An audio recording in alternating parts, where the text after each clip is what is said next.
Will Scream 7 mirror Scream 3? Let's talk about it.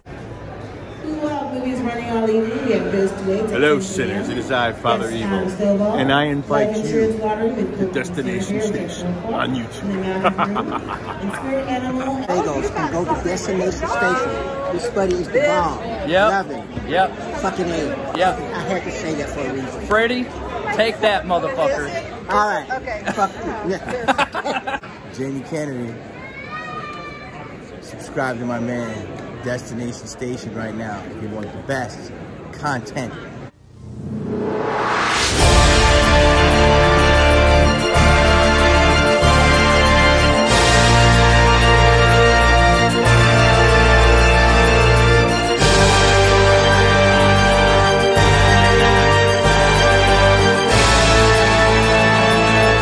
What's up? Welcome to Destination Station. As always, I'm Destin. Thank you for clicking on this video. Subscribe to Destination Station if you want Scream, Halloween, and everything in between. And follow me on all my socials. All the links are down in the description below. Hang out, stay a while. We got Scream Talk every Friday night, 10 p.m. Central. So yeah, hit that subscribe button and hang out. Let's have some little bit of a Scream discussion here about the possibility of Scream 7 mirroring Scream 3. And the reason why I say that is just because Scream 2022 or Scream 5, we're just going to call it Scream 5, mirrored Scream 1996, Scream 6 mirrored Scream 2 in some capacity, and Scream 3, you know, with all the new rewrites that Guy and James had to do, and now we just got Guy on the writing team, and now we got Kevin Williamson in the director's chair, and we got Neve Campbell back, which is confirmed, and I'm expecting more OG characters coming back as well. I can only imagine that. What are they cooking up in the kitchen here, okay? Which direction are we going to go in? Are we doing a whole bunch of new rewrites? Is Kevin Williamson going to put his spin on it of things that he always wanted to do? And will this really mirror Scream 3, just like the past two? And that's what I want to talk about today. Let me get to the damn fucking part. And with Scream 7 mirroring Scream 3, there's a lot of different ways they could go. We don't know which setting they're going to go. I've heard a lot of different rumors. Some people think that this is going to pick up exactly where Scream 6 leaves off, and that's a big possibility, you know. I don't mind that at all. I think that would be kind of cool with like Gail Weathers in the hospital and maybe the Meeks twins and Kirby, and that's where Sydney comes to their aid and they get a phone call or something. You know, it'd be devastating if like somebody gets killed that just survived the part 6, but they get killed immediately after in the hospital. And I could say that could be their departure with the Carpenter sisters. They didn't go to the hospital. They just kept leaving. They just kept walking down down that street, and they just disappeared. No one knows where they're at. Period. That'd just be it. They just disappeared. They said they were done with this life. But you know, but then, you know, where does the Hollywood angle come in, right? With the stab, with Scream 3, with being on the stab set and we're in Hollywood, are we going to go back to Hollywood? I don't know if we would go exactly back to Hollywood. My idea of Scream 7 mirroring Scream 3, I kind of want to go back to Woodsboro with Sydney at the forefront, you know. And I know we've been there several times, you know what, like 3 times now with Scream 1, Scream 4, and with Scream 5. But with this one, you know, in Scream 5, we didn't really have Sydney there. And if there is going to be any possibility with Stu Macher coming back, I want that to be in Woodsboro, and I want that to be back in the Stu Macher house. That's where I imagine it. That's where I want it. Is that how we're going to get it? We don't know. But that's just, I think when we think about it, that's where we think the showdown's going to happen. It's like a rematch in the Stu Macher house. But how would Sydney get back into that house? And is that voice modulator from Scream 3, is it going to make a return? And I really think that it should, at least for one scene with the death or somebody getting a call from Ghostface. Hopefully Gail Weathers with Dewey's voice on that modulator. I think that would be super sick. Yes, it's evil. It's a good way to bring David Arquette back as a little mini cameo, but also taunting Gail Weathers. I think that would be a little fun aspect, and maybe that would be Gail's last resort. Like that's where she finally, you know, gets the knife and she dies. You know, but somebody's gonna have to bite the dust, and so if we wanted to mirror Scream 3, are we gonna go to Woodsboro? or are we going to go to Hollywood? And my idea always is like, okay, so are they going to be making a movie, right? A stab movie. What did Richie and Amber want to do? They said all the sequels sucked. This was about requels. And maybe their idea at this time is that it worked. Somebody's making a requel to the original stab.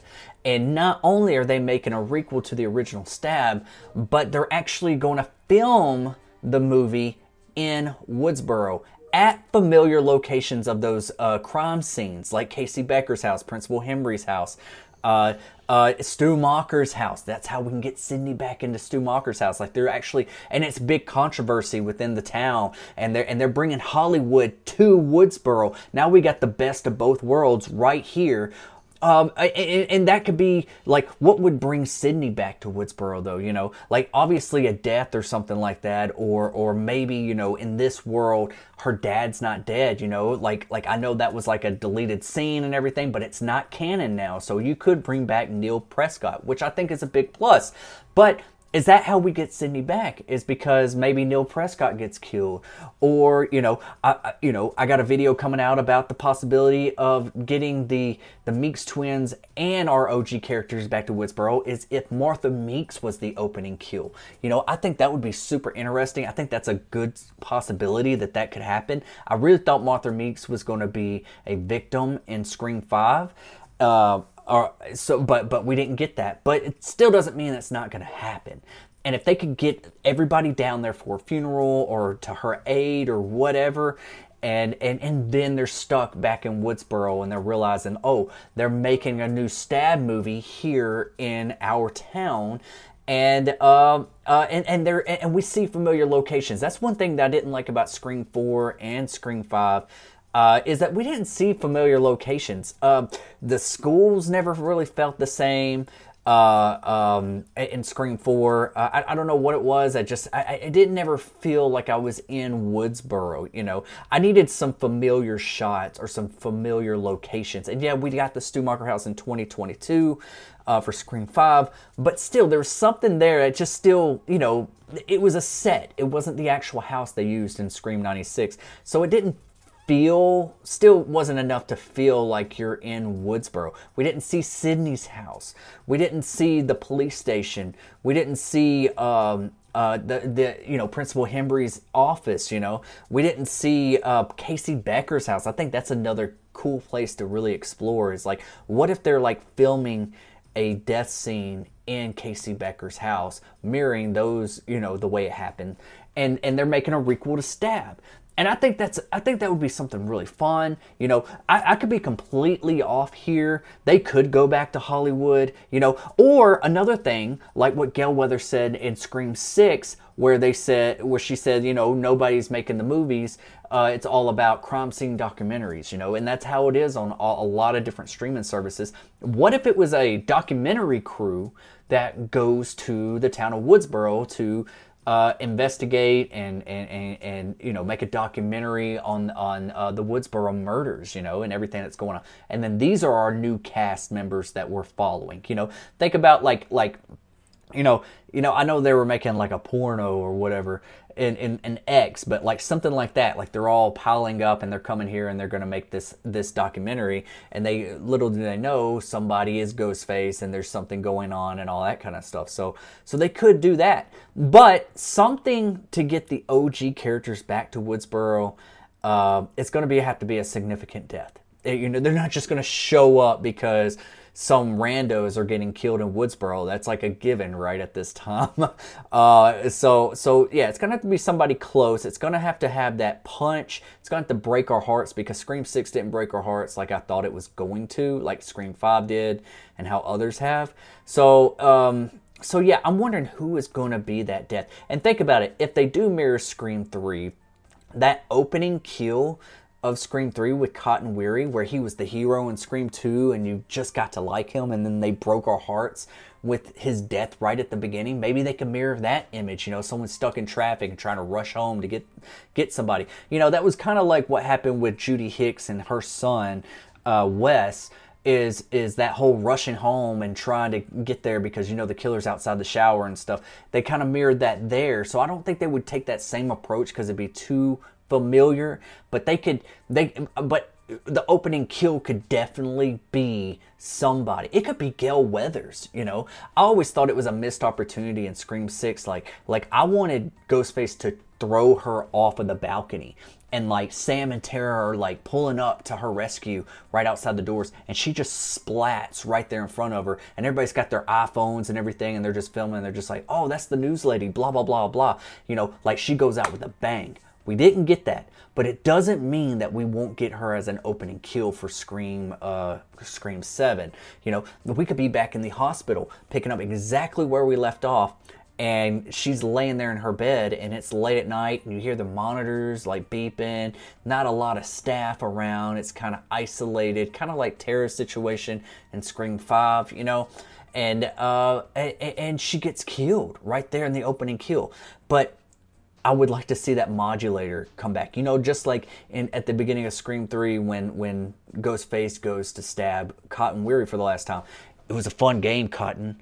You lose, you know, something like that. I want to see something like that in the opening kill. And if it is Gale Weathers, it's got to be Dewey's voice. And I'm telling you, we will all be freaking the fuck out, okay? And a lot of people think that, you know, Gale has overstayed her welcome, and then they're, you know, fans are divided that they don't want her to get killed at all. But she is and has always been the highest paid actor in all these movies. That's why now I'm so glad Neve Campbell's finally getting that money and getting the salary that she deserves. Whether you like her returning or not, she deserves it, okay? And that's what matters. She deserves it. And if that's back, then if that salary is shifting towards Neve Campbell, then it might be taken away from Courtney, and they might have to restructure her deal. Even though she is an executive producer on the 6th film, I don't know if she will be on this one, and she might have some type of creative control over her character or not, because she is an executive producer. But if she steps away from that and she, you know, is willing to let Neve Campbell get the larger sum, then she might be like, okay, it's time, just kill me off. Let Neve Campbell have her shine. Let her have her legacy. And we don't know if this is the last time we're going to get, you know, Neve Campbell or not. If this is going to go out with a bang, if we're going to get that big showdown mastermind killer, you know, like a Roman in this one. Is it going to be a relative? I really don't. If they do mirror Scream 3 in some capacity, I don't want it to be a relative. Please don't be a relative. Please don't go that simplistic of mirroring Scream 3 like they did with Scream 6. We're going to be expecting it, you know, subvert our expectations and do something different, you know. And one person actually, who was it? I can't remember who made this this theory. Wouldn't it be crazy? This whole thing with Melissa Barrera is kind of like exaggerating. It's not the way it is. And what if like Sydney's back, and then at the very end, the Ghostface mask comes off and it's Melissa Barrera, it's Sam Carpenter? Wouldn't that be nuts? That would be something. That would be crazy. But I do think that we're going to get Patrick Dempsey and a lot of other OG characters back. I think they're going to do a lot of fan service. That's what they need to do, is double down right now. Save this franchise. Save the fans. Save Neve Campbell. Just do right by the cast and the crew and us. And I do think Kevin Williamson is going to deliver, okay? Because he's a smart writer. Just because he's not writing this doesn't mean his hand ain't going to be in there helping Guy or guiding Guy to do it this way. And the original idea that Kevin Williamson wanted with Scream 3 was to bring Stu Macher back. This could be his turn to turn everything around. Be like, okay, we're going to do the original idea I wanted to do with Scream 3 and bring Stu Macher back, and maybe lead in to where he's orchestrating stuff behind the scenes, you know, kind of like that show The Following. Or even the ideas of Scream 4 that didn't come to fruition with Jill. Maybe they could combine those ideas and mirror Scream 3 to where, you know, maybe Stu survives at the end of this one. He finally gets that fame from the town, and he's, you know, he's not forgotten like in Scream 5. So anyways, these are my ideas. Do you think it's still going to mirror Scream 3? Do you think they're going to go in a totally different direction? Do you want to go back to Woodsboro? Do you want to go to Hollywood? Do you want to pick up exactly where Scream 6 take place? Or do you want to go somewhere tropical and do like an I Still Know What You Did Last Summer type of approach? I know a lot of people want that. I've always wanted to see Ghostface on a cruise. That would be awesome, being stuck out in the ocean on a cruise ship. But anyways, let me know what you think down below. I want to know your setting and which way do you want to go? Do you want to go to Hollywood? Do you want to go back to Woodsboro? Let me know in the comment section below. Subscribe to Destination Station for all things Scream. And I'll see you guys when I see you guys. I'll be right back. I'll be right back.